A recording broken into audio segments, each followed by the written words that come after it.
Hey everyone, it's Carolyn Edlund. I'm the founder of Artsy Shark, and thank you for joining me today on YouTube. I'm excited to have a very special guest with me again today. Josh Casper joined me a few months ago, and we spoke about his art studio visits, a very special type of an interview that he's doing for artists, and we're doing some collaboration together.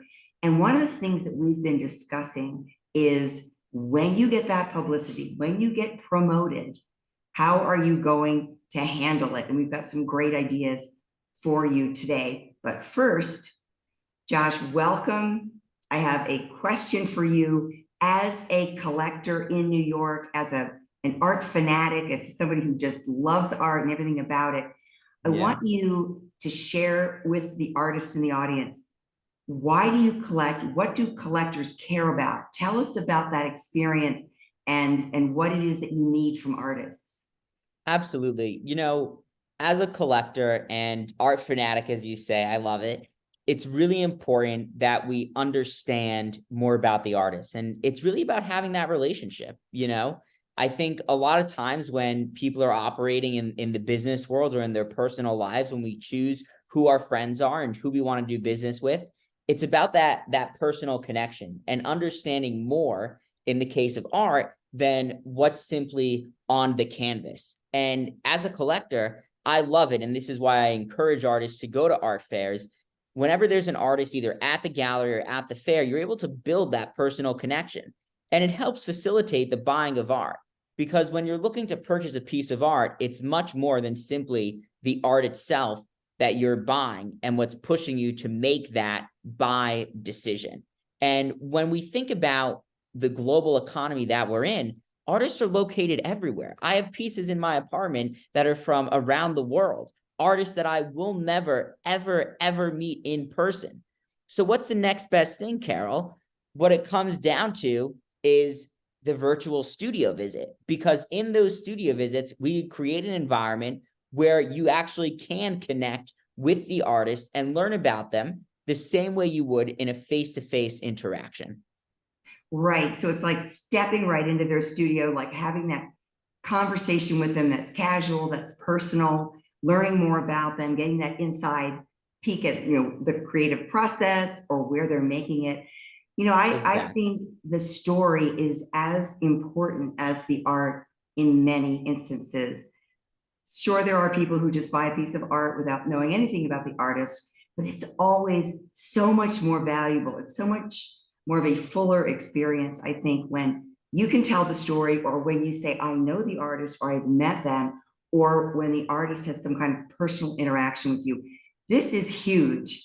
And having been on the artist side of the fence myself, Mm. I realize how artists don't think that way. They don't feel really special.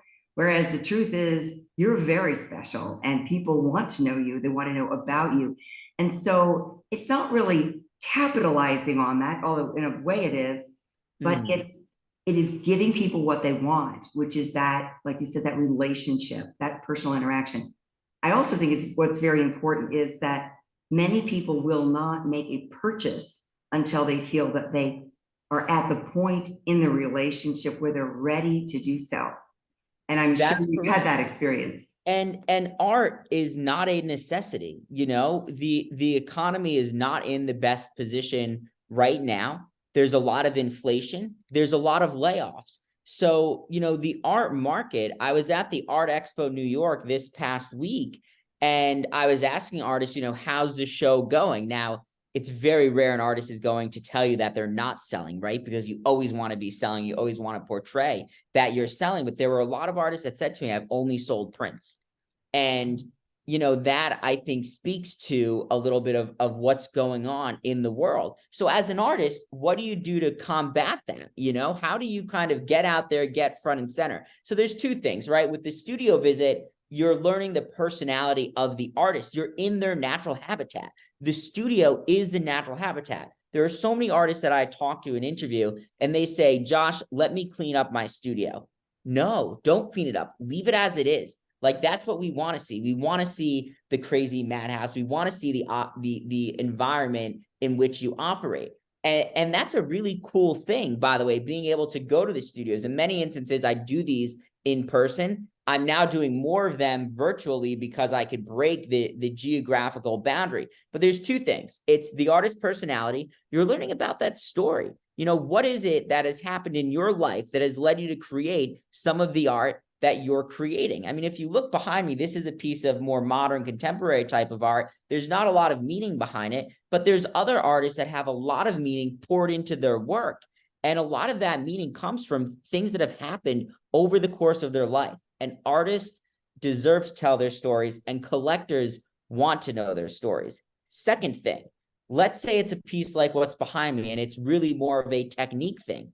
Share that technique. Let's say you don't want to share the technique. A lot of artists say to me, industry trade secret. I say, no problem, whatever you're comfortable with. But to be able to see the studio and to be able to ask an artist, hey, by the way, how long does it take you to make a piece like that? That's going to make someone like myself as a collector think a lot more before I'm going to dish out many thousands of dollars for a piece of art, because now I know that maybe to make one cube that's on that takes 5 hours.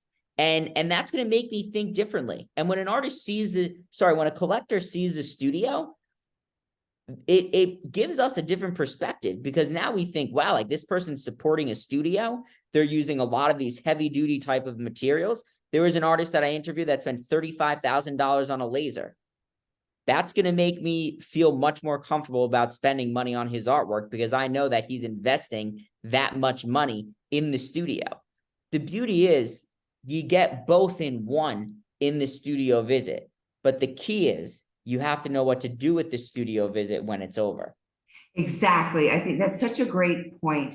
You're actually streaming Instagram live videos where you're live with the artist, talking about what they're making. You've got the whole interaction going on. Correct. That's going to last for a few minutes and then it's over. However, the artist will be receiving one of your videos. I do the same thing with my features, because once it's published on my site, I'm handing a PDF of that published feature. So the artist then needs to leverage what they have as marketing collateral to use to continue to spread that story. How many people are watching it on Instagram when it's or first being filmed or first being streamed? That's a great point. The lives themselves, and I've interviewed artists who are just starting out. I've interviewed artists who are mid-career, and I've interviewed very famous people. The Instagram lives themselves usually do not get a whole lot of viewers. The views always come from the post after the fact. So there's a few things. Number one is that when it's over, the lives go into your archives. And all that you need to do is save the archive down, and that's it. Number two, what do you do with that file when you save it? And by the way, if you're in front of a computer and you're using Instagram on the computer, save it as an MP4. It's very easy. Right. Then what you do is you take that, you send it to your list of collectors. And now maybe you haven't met some of those collectors, right? They're going to be able to learn more about you. Let's say it's collectors that you already know. Have they been to your studio? Think about that. If you're the artist watching this, has everyone that has purchased a piece of your art been to the studio? The answer is probably no. So second question, do you think if everyone who has purchased a piece of your art will buy more of your art if they've seen your studio? The answer is probably yes. So then once you send it off to all of your collectors, you send it to the galleries that you're currently being featured at, and that you've been featured at in the past, and that you want to be featured at. And you say, here's my studio visit with Josh Casper. My Instagram handle is Art Basel and Beyond, because it's important to get a third-party endorsement. It can't just come from the artist. It always means more when someone else is involved. An artist could always live stream themselves. People do this all the time. You need to have a third party. And that's the beauty of it. So you get third party, it goes out to collectors, it goes out to galleries. Now you're taking the studio visit and you're commercializing it, and you're ultimately going to try to translate that into more sales. Yeah, I definitely think it's something that's going to go on your CV. It's definitely go on your website under press. I would recommend people who have that video upload it to YouTube, and then get the embed code, embed it in the about page of your website or on a special page on your website, and then get the link and share the link, or make a QR code that goes to the link. So you could even put it in your email signature, and everyone who receives emails from you is going to have a link to go and watch that video. Any Exactly. way that you can possibly share it, through email, through social media, on your business card, everywhere, that will last forever. And as long as you continue to share that with people, they'll watch the story, understand it, learn more about you, and then they become one of your potential collectors. 100%. And it's even more powerful for people who are already your collectors. Because think about this. Is it going to be easier to provide an existing collector with a new piece of art? Or is it going to be easier to provide someone who's never purchased a piece of art from you with a piece of art? So it's really important to engage with the current collectors as well. You know, the other thing is, not to toot my own horn, but when you've got someone who has interviewed people from the likes of Carol Furman, Jill Bruvel, Paul Rousseau, I've got a list of upcoming well-known artists in conjunction with a lot of emerging artists who your collectors may not know, and people just starting out, it does lend additional credibility. Mhm. And you know, my rule of thumb is I'm very selective about the people that I work with. So it's not a type of situation where, you know, I'm doing 10 of these a day. You know, it's a Right. little bit different. Maybe someday I'll get there if I could discover enough artists, then yes, I'm there. But I think for the artists watching, your thing is, how do I sell more art, right? And the answer to that question is relationships. How do you cultivate relationships? You either share your story or you share what you're doing behind the scenes so that people like myself say, you know what? Wow, this person's got an insane story. They grew up in Antarctica. They, you know, worked as a history teacher in Aruba, or whatever crazy background it is. Or maybe it's not a crazy background. Maybe it's a simple background. Or it's the person who spends 6 hours trying to figure out how to make a cube out of materials that you wouldn't necessarily try to do that. You know, it helps push us over the edge to make the purchase, because art is emotional. I totally agree with you. It is an emotional purchase, and it really helps to be in the right company, around the right people who are promoting artists, who are interested in what you're doing and want to tell other people. I've been in business for 13 years now, and my whole business is based on promoting artists and featuring them. And they love that because it's that extra boost, it's that extra Exactly. reinforcement, as you said, the credibility. And what you're doing is not only reinforcing it, but it has the immediacy of video. And I think it's got that kind of spontaneity where people are seeing and hearing and, you know, almost having that conversation themselves. So this is an incredibly valuable thing that you're doing. I love the Thank fact that you. here you are, a collector, just coming out saying, I love this, I love art, I want to talk to artists, I want to bring attention to what they're doing. It helps me Because they're find more important. art. It does. I mean, art is so important. It's such an important part of our everyday lives. So you're doing a terrific job. And Thank you. thank you for sharing with the artists how they can make the most out of their studio visit experience. Everyone, please follow Josh. I'm going to post his Instagram link below and his website link below this video.